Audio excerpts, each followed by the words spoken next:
An elementary school with no homework or test probably sounds like a dream for most kids, and it was one that came true in 1972 when Canada's Alpha Alternative School opened its doors. Alpha, an acronym for a lot of parents hoping for an alternative, bans just about everything a traditional school is all about. With multi-age group classrooms and an emphasis on arts and imagination, the school provides a different way of learning.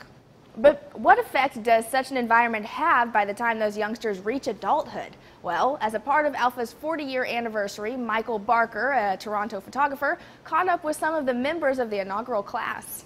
He took the adults' portraits and matched them up with pictures from their younger years, also getting interviews about what they're doing now. The goal? To get a sense of the long-term effects of this radical experiment in cooperative education. Their paths varied, some working in home improvement or on cars, others write, work on computers, or became nurses. A writer for the Daily Mail points out that however different their life paths are, many of them followed more right side of the brain routes, also claiming that Barker's project shows how an elementary education truly influences someone's life path.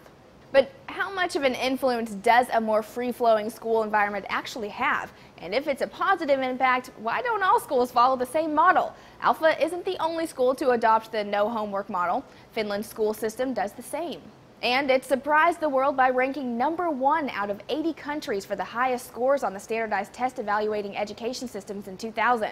The U.S. usually falls between 15 and 25. But on the flip side, one study done at Indiana University showed that homework, for example, is actually helpful in improving standardized test scores, especially in math and science. The author of that study claims that the quality of homework is much more beneficial than the quantity.